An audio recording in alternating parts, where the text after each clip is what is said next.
Foi realizada uma audiência pública na Comissão de Comunicação e Direito Digital, com um tema bastante relevante: a interferência de autoridades brasileiras nas postagens da rede social X. O debate contou com a participação do jornalista norte-americano Michael Schellenberg, conhecido por suas reportagens sobre a suposta interferência do Poder Judiciário nas postagens da rede social X. Também tivemos a contribuição do jornalista investigativo David Agape, que está aprofundando suas investigações nas denúncias feitas pela rede social. Olá, eu sou Ricardo Reman e sejam bem-vindos ao canal Simplesmente Fatos. Durante a audiência, foram apresentadas denúncias graves. David Agape mencionou a possibilidade de um conluio entre o Congresso Nacional, o Poder Judiciário e o governo, com o intuito de silenciar as pessoas. Por sua vez, Michael Schellenberg levantou a questão de que a grande mídia estaria apoiando a censura no Brasil devido à perda de espaço e dinheiro com o crescimento das redes sociais. Veja trechos dessa audiência. A censura nunca tem esse nome. Ninguém diz que vai propor um projeto para censurar as pessoas. Historicamente, em diversos países que aplicaram a censura em massa, ditaduras, projetos de censura eram maquiados como iniciativas para combater fake news, discurso de ódio, até mesmo questões de atos obscenos, vamos combater a obscenidade. Tudo isso para controlar o que as pessoas dizem, a opinião das pessoas. E as redes sociais, que revolucionaram a comunicação entre as pessoas, são o palco hoje dessa censura que parece que não tem fim, que ela é interminável e tenta nos cercar de todos os lados. E ao longo das nossas investigações, nós percebemos que os mesmos atores que agem na censura e na repressão americana trabalham também na censura brasileira. Nós vamos detalhar isso.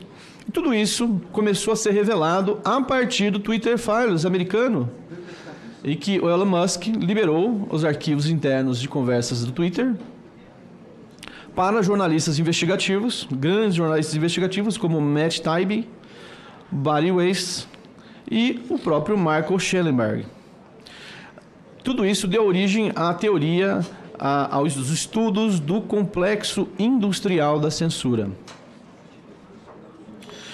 Ao longo das investigações que nós fizemos no Brasil sobre a censura, nós estamos mapeando essa censura. Conseguimos perceber que ela vem de 3 grandes frentes. E vou passar o slide. Então, essa é um panorama geral, tá? Porque isso é muito maior, é muito mais gigantesco, envolve mais atores, mais detalhes, mas isso já é um panorama geral que mostra o funcionamento de como que se conectam as instituições em prol da censura. Então, primeiro, eu destaco a censura que vem do Legislativo. O PL das fake news era uma das maiores propostas para regular o discurso na internet e que trazia os maiores riscos à liberdade de expressão do país. O presidente Luiz Inácio Lula da Silva deixou claro durante a campanha de 2022 que iria regular as redes sociais de qualquer maneira. Uma das primeiras coisas que o presidente fez a partir da sua eleição, da sua posse, foi conversar com o ministro Alexandre de Moraes, que pediu para que ele também regulasse as redes. Só lembrando. Uma das outras primeiras medidas do governo Lula foi a criação de uma Procuradoria de Defesa da Democracia, que está hoje sob a responsabilidade da Advocacia Geral da União, AGU, E apesar do nome bonito, esse órgão tem atuado como Ministério da Verdade do Lula e perseguido personalidades que desagradam ao governo. E, pois é, eu fiz uma entrevista com o Lula e uma coisa que me atraía a ele era o seu compromisso à liberdade. Ele falava muito disso e eu perguntei diretamente a ele: você quer virar o Brasil a Cuba, onde existe censura? E ele me disse: não, o povo brasileiro não quer essa repressão, eles não querem essa censura. E eu tampouco. Eu sou brasileiro e eu gosto de minha liberdade. Ele me disse isso. Ele me disse que ele foi, eu acho, preso, né, pela ditadura e foi censurado, não sei, mas ele foi perseguido. E então, eu acreditava nele. E não sei se foi verdade, não sei se foi verdade quando ele me disse, ok, mas agora, como o David descreve, eu descrevi hoje, o governo Lula está propondo muitas medidas, muitas leis, ações para censurar as pessoas, que realmente me faz triste, que me dá medo. E todo mundo sabe, todo mundo na esquerda, na direita sabe que a expressão livre, a liberdade da expressão é fundamental. Se você perde essa, você perde tudo a democracia. Então, uma coisa que me dá mais raiva que nada é a ideia que precisa de censurar para proteger a democracia. Incrível. Totalmente orwelliano. Correto? Orwelliano. A gente precisa censurar para a verdade. Imagina. É difícil estar num país diferente do seu, num ambiente em que este país está mergulhado, em que nós temos claramente situações inquisitoriais, em que um juiz da mais alta corte do nosso país, há mais de 5 anos, estabelece um procedimento que claramente desafia o corolário de leis, que desafia a nossa Constituição, sob o aplauso do establishment, da mídia maestrã e de todos aqueles que deveriam refutar, refugar e contraditar esse tipo de comportamento.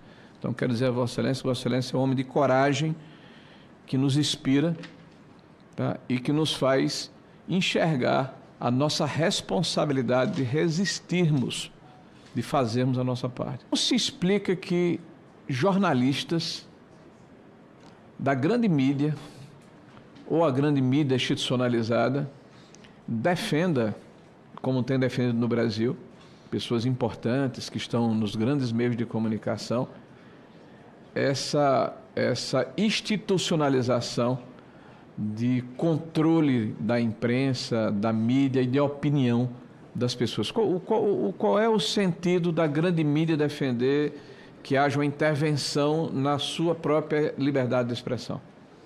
É uma coisa incrível, né? Eu acho que a condição primeira era que os jornalistas mudaram. Eles, no passado, eles eram muito mais da classe working class, classe trabalhadora, investigativo. Eles eram muito pessoas que discordavam muito, e depois o jornalismo se virou uma profissão de elites. Essa era uma primeira coisa, eles identificaram mais como os elites. Então, porque a gente vê uma coisa incrível, muito disso é por causa dos jornalistas que estavam perguntando à Casa Branca por que vocês estão deixando essas mensagens por Facebook. E foi uma coisa incrível. Então, de uma certa forma, a energia, a força para a censura vem direto dos jornalistas. Mas eu acho que tem também, claro, que existe um problema econômico. Existe uma guerra econômica agora entre X e todos os meios de comunicação. Os meios de comunicação, eles estão perdendo audiência, estão perdendo patrocínio. Mas Okay? eu não assisto mais televisão na casa. Não, é totalmente rede normal. Desinformação. Então eles estão num spiral negativo, né? Eu acho. Então por isso que eles têm um motivo econômico e também eu acho que a mentalidade das elites que eles pensam que eu devo ter o poder de decidir o que você pode ouvir, não. Bom, eu agradeço. Eu acho que eu vou concluir, presidente, até porque é muito tempo para falar, mas só dar 2 notícias aqui. Eu acho que a questão é o monopólio da informação. Eles perderam o monopólio da informação e não estão confortáveis. Alguém disse em algum momento aqui, eu não vou nem nominar, que a rede social deu voz aos imbecis. Não, deu voz à população. Né? A população passou a ter a possibilidade de questionar aqueles que julgavam acima do bem e do mal. Bom, Vossa Excelência diz que ouviu alguém dizer que as redes sociais deu voz aos imbecis. E tem um imbecil querendo calar a voz da sociedade. Perguntando, a única pergunta que faço a vocês, eu li que congressistas americanos pediram informações e que iriam investigar as denúncias apresentadas por Elon Musk. Como que os senhores entendem, acham que a justiça americana ou parlamentares americanos podem ajudar nesse processo? Agradecendo a contribuição de vocês. Mas o Elon Musk disse hoje que o Congresso pediu a eles informar o que está acontecendo aqui. Os americanos nós cuidamos no Brasil, um país a gente sabe é muito importante, né? Eu amo esse país. Agora a gente entende que é seu próprio país e não tem sua própria constituição e próprias leis e tal, mas a gente pode compartilhar informação. E por isso eu acho que a gente tem muito a aprender também essa informação que o David apresentou e os relatórios e tudo isso. Eu espero que o início de compartilhar. Obrigado a você. Coisa importante para relatar aqui, por exemplo, eu não vi nenhum parlamentar de esquerda, o que é muito estranho se for pensar na defesa da democracia, já que isso é uma ação para defender a democracia e a liberdade, nós não vemos nenhum parlamentar de esquerda, o que deveria ser o fato, né, constante. Outra coisa importante pensar em relação a esse regime democrático e o que significa antidemocrático. O artigo 1º da Constituição, nós temos ali um parágrafo único que diz o quê? Né? Todo poder emana do povo que o exerce através dos seus representantes ou de forma direta. É bom a gente sempre ter isso aí em mente para começar a pensar sobre o que é democrático e o que é antidemocrático. Chama a atenção o fato de parlamentares de esquerda, que frequentemente se colocaram como defensores da democracia, não terem comparecido a essa audiência para debater um assunto tão importante. Essa ausência levanta questionamentos sobre o compromisso real desses políticos com os princípios democráticos.